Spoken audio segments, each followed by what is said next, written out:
Hey, Frank, I'm Ahearn, privacy expert and blackmail strategist. I'm going to talk about blackmailers and how they are like sharks circling the blood.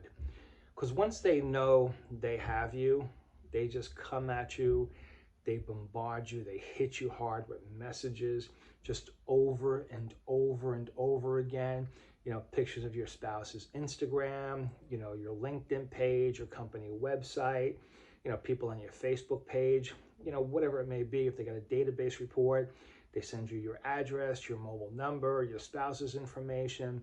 So blackmailers like to just bombard, and the purpose to bombard you is to scare you into paying. But what you have to do, you have to just kind of back off a minute and not get caught up in this sort of like this craziness that they're going to destroy your life and they have all this information on you.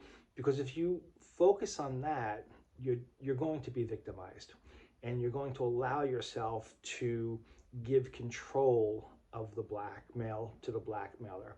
And you can't do that. Part of dealing with blackmail is taking control of the situation. And what I mean by that is they want money now, and you've got to put the brakes on that. I have no money now, but I get you money in 48 hours. And you have to stick to that. Because if you don't stick to that, what happens is you pay, they come back, they demand more, you're right back in the same place. So the first act of control and you jumping in the fight is just putting the brakes on the money. I need more time, I need 48 hours, my friend will lend me money. You stick to that, because what will happen is the blackmailer will ultimately say to you, okay, you have 24 hours, because they want to get paid, but that's after just bombarding the daylights out of you.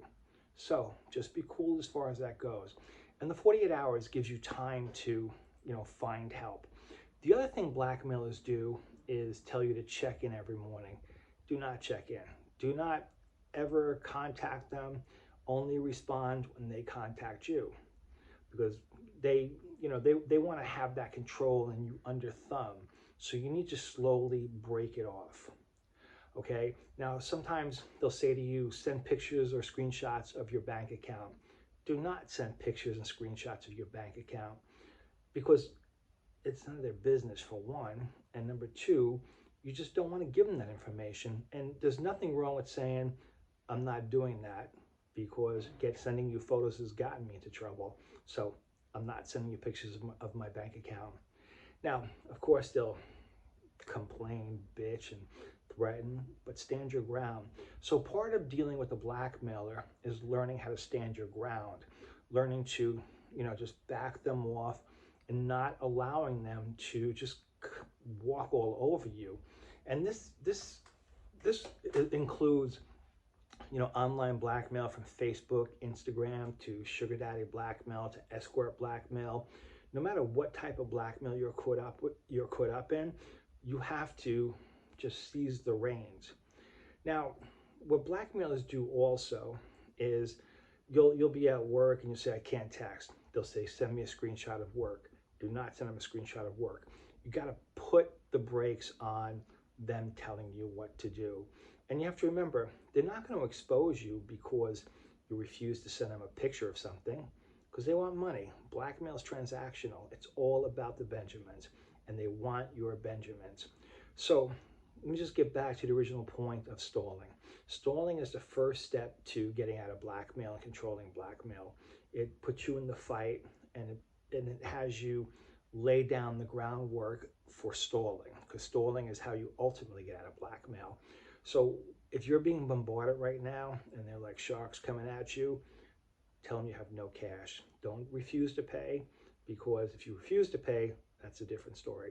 Tell them you have no money, because the reality in life is not everybody has money. And it doesn't matter if your Facebook page has your $500,000 house, or your LinkedIn page shows you're like a high executive somewhere. You still need to do what I'm telling you. If you don't do what I'm telling you, you pay, they come back at you. That's the bottom line. So the time frame, that 48-hour stall period, gives you the opportunity to search for blackmail help and locate someone like me. My name is Frank Ahearn. I take over blackmail. I pose as you. I get the blackmailer to my content. I deal with them, I prevent the exposure, and I ultimately get rid of them. So if you have any questions, reach out, be safe, and just don't let the sharks eat you.